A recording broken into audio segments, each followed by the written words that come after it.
Ladies and gentlemen, make sure you are following us on Apple Podcasts and Spotify. Give us a 5-star rating. It massively helps us out. Enjoy. You know what really annoys me? The likes of Rory Jennings in the world. Rory, I'm coming for your head. I'm coming for him You were because Camp Rory at one point. I'm always Camp Rory, except on this occasion when he was rinsing Southgate at the start of He's the on tournament. fire this season, isn't he, Rory? He's on fire. Oh, he's had a few howlers, almost as much as Reeve. But everyone, more, I reckon. no.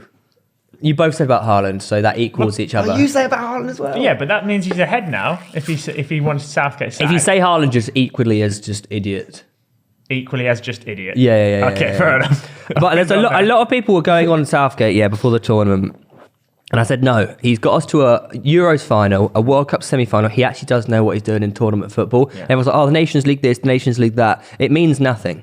The Nation League means... Agreed. It actually means nothing. I hate it. It's pointless. Yeah, it's a waste of internationals. It's a waste of time. Yeah. England don't care about it. Well, and you know what? All the best ranking teams are pretty much like relegated from there.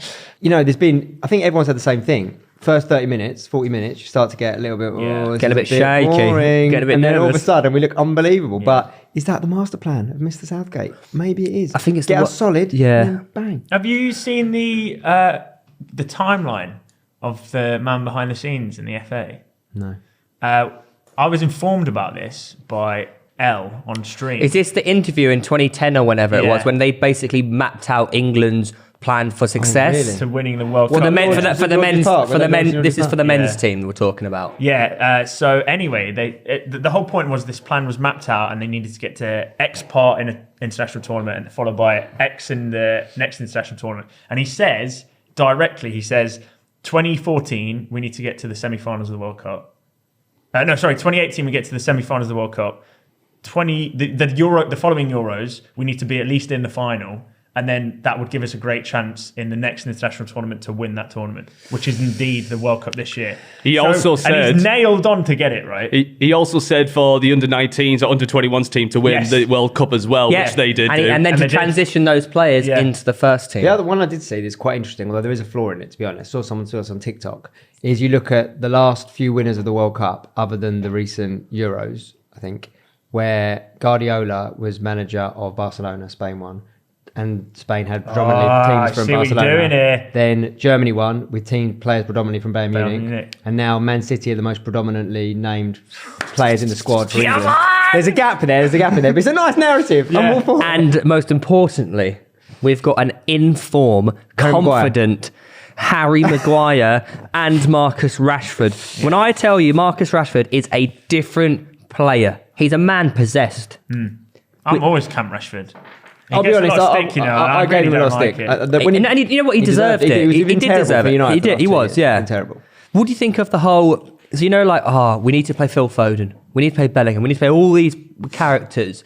How does Phil Foden get in this team when you got Saka on one side? I think Rashford has to start, personally. Not now, mate. Do you not think? No, he's off the bench. For me, Foden was the right call. I mean, Southgate gets it right every time, doesn't he? The only call I think he's got to make now is about the defence and Mbappe, whether it's 5 or 4. I still think there's a debate on that. I think you have to go 4. I agree, but I think I'm not 100% sure he will. I also quite like the fact that Bellingham has been pushed into the 10. Yep, 100%. I've said this time and time and I'll say it one more time. People don't realise how good this guy is, and he's 19 years old. They're starting to realise that retiring the number 22 was a great idea. Some people say he could be the next Scott Pollock. That's the sort of conversation he's in now. Until I see Bellingham bag a hat trick, he won't be the next Scott Pollock. No, true, exactly. Scott is the top goal scorer in the league from midfield. National League top goal scorer. 0.77 goals per game. Yeah. 13 goals in 17 matches. Do you know what I'm saying that is? Baller. Do you know what I'm saying? I also will say this about Bellingham. I actually think, he'll be England's, either him or Foden, I think Bellingham really, will be England's top appearance ever by the end of his career. Good shout, to be fair. So people are playing longer and longer. Yeah. I also think he'll have a better and more successful career than Gerrard and Lampard. It's hard to disagree with that, really. But internationally, surely... I also agree the same for Declan Rice. Now, right. I agree the same for Declan Rice. Yeah. I think you'll see Bellingham and Rice be a staplement. Well, Rice has surpassed Gerrard and Lampard's achievements already.